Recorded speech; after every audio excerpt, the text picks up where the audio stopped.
CEO संग शादी series में अपने अभी तक पढ़ा था, अब उससे आगे।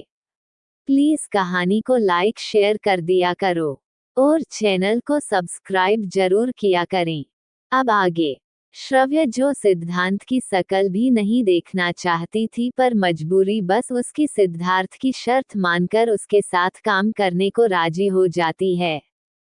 असल में दोनों ही एक दूजे से नफरत करते हैं, पर सच में ये नफरत है या प्यार ये तो आप लोग ही पढ़कर बताना। दोनों नफरत के चोला पहनकर रहते हैं, पर न चाहते हुए भी एक दूजे के करीब ही रहते हैं। दरअसल सिद्धार्थ और श्रव्या दोनों के अतीत में कुछ ऐसा हुआ जिसकी बदौलत जो जोड़ा कभी एक दूजे की जीने की वजह हुआ करता था, वही प्रेमी जोड़ा आज एक दूजे की शकल से भी नफरत करने लगे हैं। श्रव्य जो गलत न होकर भी सिद्धार्थ की शर्त को मानती हैं ताकि आगे जाकर वो अपने एम को पा सकें। दूसरी ओर सिद्धार्थ उससे बदला लेने के लिए उसे अपनी ऑफिस में काम करने को मजबूर करता है।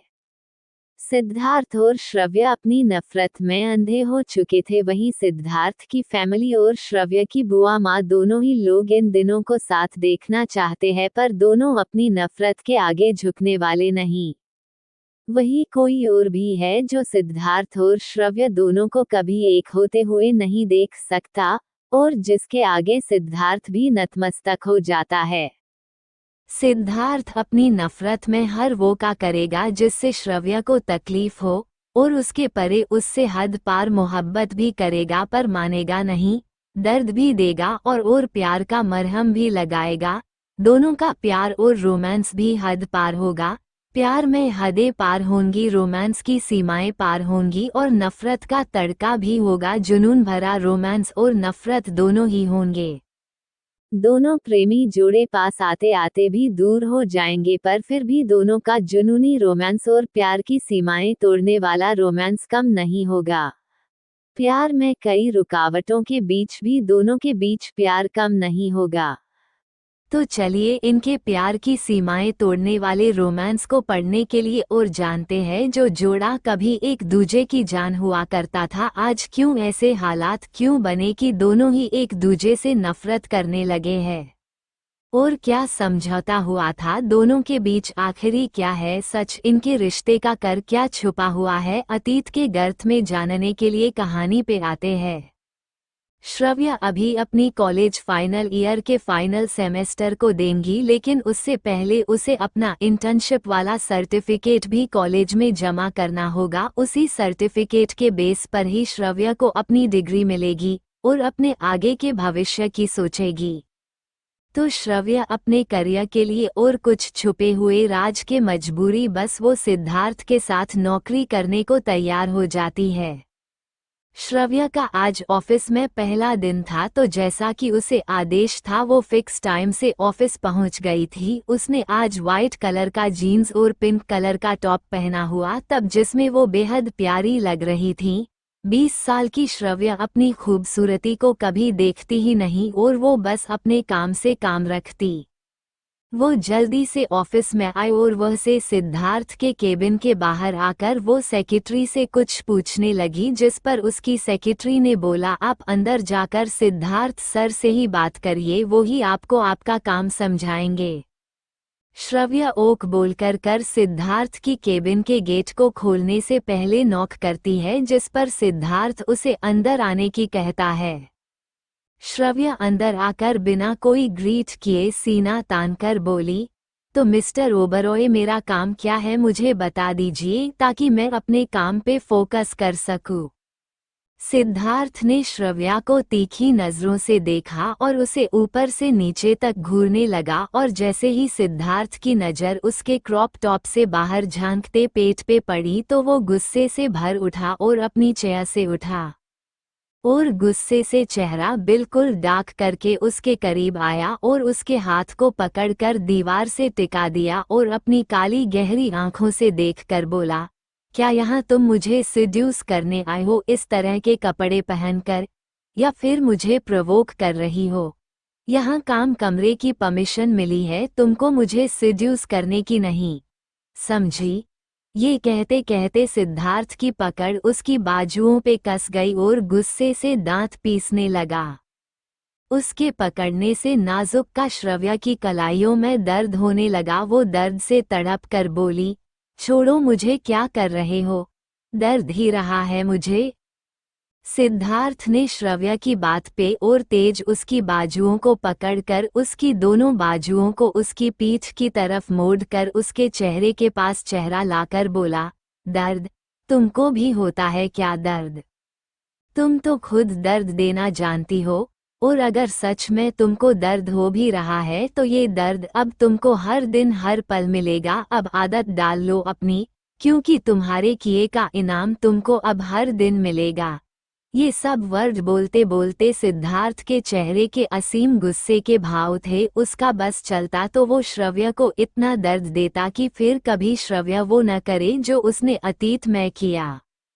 सिद्धार्थ की पकड़ से श्रव्या को असहनीय दर्द होने लगा। उसकी बाजुओं पे लाल निशान बन गए थे। दर्द के मारे श्रव्या की आंखों से आंसू बह निकले। उसके होती दर्द से कांपने लगे।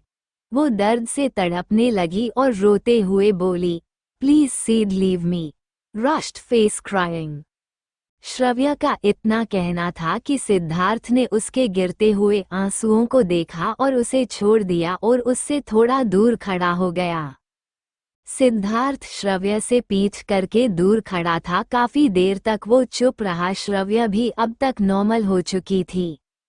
श्रव्या वहां से कुछ भी कह के बाहर जाने को हुई, तभी सिद्धार्थ अपनी टॉक्सिक वॉइस में बोला, ये मेरा ऑफिस है तो यहाँ अपनी ये ड्रेस पहन कर आने की जरूरत नहीं है। यहाँ सिर्फ साड़ी ही पहन कर आया करना। सिद्धार्थ की बात ले श्रव्या गुस्से से बोली, क्या कमी है इस ड्रेस में? और फिर साड़ी कोई तुम्हारी ऑफिस का कोई ड्रेस कोड तो है नहीं जो तुम मुझे आदेश दे रहे हो। और अगर ड्रेस कोड ही है तो सब लड़कियों को बोलो ऑफिस में साड़ी पहनकर आने के लिए। मेरे लिए अकेली के लिए ये स्पेशल रूल बनाने की जरूरत नहीं। सिद्धार्थ अब तो बुरी तरह चीड़ गया था। श्रव्या की बातों से वो बुरी तरह बिफरते हुए गुस्से में बोला, तुमसे जितना कहा जाए वो करो। यहाँ अपना दिमाग या अपनी सलाह देने की जरूरत नहीं। और सबके लिए नहीं, स्पेशल तुम्हारे लिए ये मेरा ऑर्डर है कि तुम साड़ी ही पहन कर आया करोगी ऑफिस। श्रव्या भी उतनी ही अकड़ और गुस्से से बोली, तुम होते कौन हो मुझे आदेश देने वाले? मेरी जो मर्जी होगी वो पहनूंगी। मैं बॉस हूँ तुम्हारा और तुम वो ही पहनकर ऑफिस आओगी जो मैं तुमको पहनकर आने को कहूँगा। और दोबारा इस तरह के कपड़े पहनकर ऑफिस आए तो तुम्हारी 2 दिन की इंटर्नशिप बढ़ा दी जाएगी। और मेरे ऑर्डर को न मानने की गलती की तो ना तुमको तुम्हारे डॉक्यूमेंट मिलेंगे और न ही तुम्हारी इंटर्नशिप सर्टिफिकेट। तो बेहतर होगा तुम मुझसे बहस करने की बजाय वापस घर जाकर अपने कपड़े बदल कर आओ और उसके बाद काम करना। सिद्धार्थ पूरी अकड़ के साथ बोला और वह से जाने लगा। श्रव्या जो अब चाह कर भी सिद्धार्थ से बहस नहीं कर सकती थी, वो अपनी आवाज को धीमा करके बोली, क्या मैं कल से साड़ी कैरी करूं? आज मुझे मेरा काम बता दिया जाए, मैं जाकर वापस आऊंगी, तब तक बहुत टाइम हो जाएगा। तो क्या मैं? वो मरी हुई आवाज में बोली। सिद्धार्थ ने पीछे मुड़कर देखा और बिना किसी भाव के बोला, मिस सोफी से जाकर अपने काम की सारी डिटेल ले लो, उसके बाद मुझे मिलो। सिद्धार्थ अपना आदेश कर अपना गुस्सा निकाली कर जा चुका था और श्रव्या मन ही मन सिद्धार्थ को कोसने के बाद मिस सोफी से मिलकर अपनी काम की सारी जानकारी ली। मिस सोफी ने बताया कि सिद्धार्थ ने उसे अपनी पर्सनल सेक्रेटरी के पद के लिए हायर किया है, तो इस हिसाब से अब से उसे पूरे टाइम सिद्धार्थ के साथ ही रहना होगा और उसके काम की सारी जानकारी रखनी होगी और उसके सभी कामों को देखना होगा। श्रव्या सोफी की बात सुनकर मन ही मन बोली, ये इंसान मुझे दर्द देने का एक मौका नहीं छोड़ेंगे। मैं अच्छे से जानती हूँ वो मुझे अपने साथ क्यों रख रहा है। कोई नहीं, मैं अब अपने काम को करके ये से चली जाऊंगी। वो ऐसा विचार करते करते सिद्धार्थ के केबिन में चली गई। सीईओ संग शादी सीरीज में अपने अभी तक पड़ा था, अब उससे आगे